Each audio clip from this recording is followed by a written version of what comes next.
कि सुरेंद्र सिंह राजपूत, क्या ये उतना डेडली कॉम्बिनेशन है उत्तर प्रदेश का जितना 2019 में था?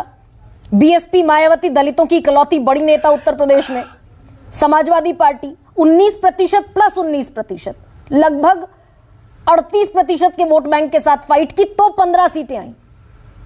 इस बार टर्फ उतना ही मजबूत है क्या इस गठबंधन का?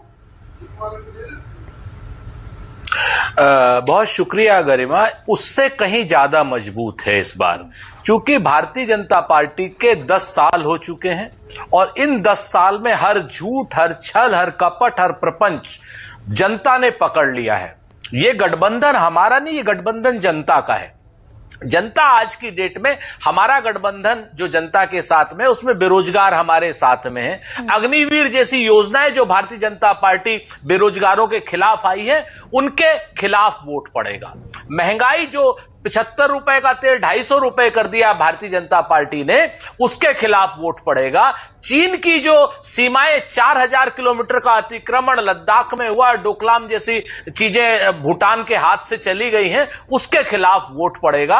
आज की डेट में नोटबंदी के भी खिलाफ वोट पड़ेगा। और जो इलेक्टोरल बॉन्ड के नाम पर इन लोगों ने, हर आदमी के बीच में यह बात चली गई है कि दुनिया की सबसे बड़ी भ्रष्ट अगर कोई पार्टी है तो भारतीय जनता पार्टी है, क्योंकि वो खराब दवाई बनाने वालों से भी हजारों करोड़ रुपए का चंदा लेती है।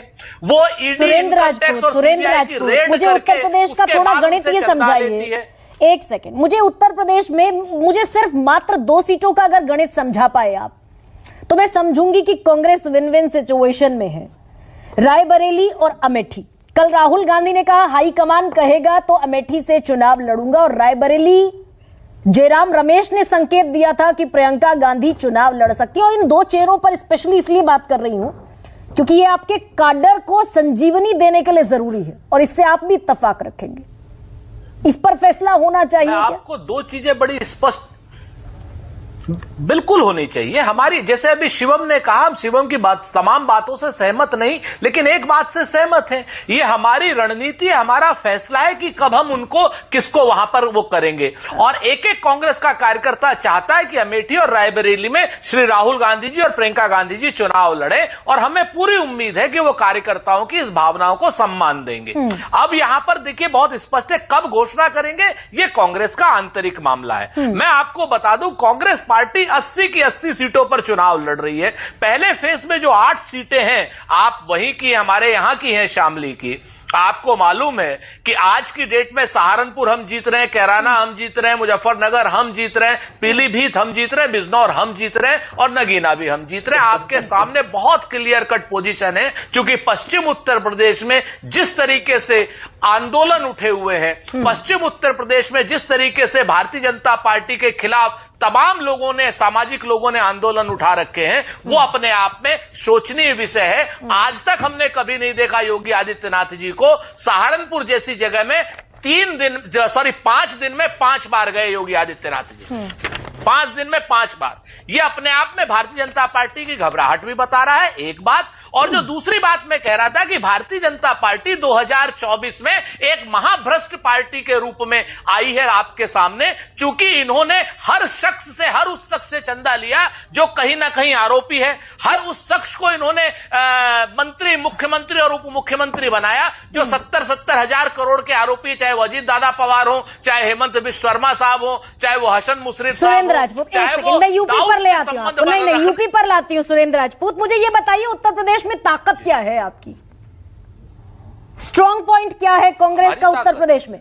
50% के वोट शेयर पर बैठी हुई पार्टी की अगर 9 सीटें घट जाएं, वो आपके लिए जश्न है। और आप 23 से सिमटकर 2009 में 1 सीट पर मात्र रह जाएं, उस पर आपका कोई इंट्रोस्पेक्शन नहीं। आपकी ताकत क्या? बिल्कुल है। हम तो कहते हैं ना कि जनता ने ही हमें जो है 413 सीट दी थी 1984 में। जनता ने ही हमें 2014 में 44 सीट दी, और इसी जनता ने 1984 में भारतीय जनता पार्टी को मात्र 2 सीटें दी थी। और 2014 से पहले तक भारतीय जनता पार्टी को कभी 9 सीट देती थी, कभी 10 सीट देती थी। इसी जनता ने भारतीय जनता पार्टी को मैं कम से कम आपके इस आर्गुमेंट से सहमत नहीं। उत्तर प्रदेश में 3 दशक से कांग्रेस बाहर है, 3 दशक। 30 साल। गरिमा जी, आपको याद है उत्तर प्रदेश में 2009 में हमारी 23 सीटें आई थी सबसे ज्यादा, और भारतीय जनता पार्टी की 9 सीट आई थी। ये तो बहुत पुरानी बात नहीं है। 2004 में भारतीय जनता पार्टी की 10 सीटें आई थी, हमारी 9 सीटें आई थी। ऐसा कुछ नहीं है 2014 के बाद ही देश नहीं आया है। देश बहुत पुराना है हमारा, और 1952 से इलेक्शन होते रहते हैं। आप इस चीज को समझिए, जनता के विश्वास को जो लोग जीतेंगे, 2014 में भारतीय जनता पार्टी ने जनता का विश्वास जीता, 2019 में भारतीय जनता पार्टी ने जनता का विश्वास जीता। लेकिन इस बार जनता जो है इनको खदेड़ने के लिए तैयार है, क्योंकि जनता को ये धोखा दे रहे हैं। इलेक्टोरल बॉन्ड के जरिए सबसे बड़ा भ्रष्टाचार कर रहे हैं, महंगाई बढ़ा रहे हैं, अग्निवीर के जरिए बेरोजगारों को अराजक बना रहे हैं, और उत्तर प्रदेश में 60,000 वैकेंसीज की जो पुलिस भर्ती थी उसके पेपर लीक करा रहे हैं, आरओ की भर्ती के पेपर लीक करा रहे हैं। आज की डेट में 2024 में उत्तर प्रदेश में भारतीय जनता पार्टी को इस चुनाव के बाद झंडा उठाने वाला नहीं मिलेगा। ठीक है, थोड़ा सा कैलकुलेशन, थोड़े से कैलकुलेशन को और महीन कर लेती हूं।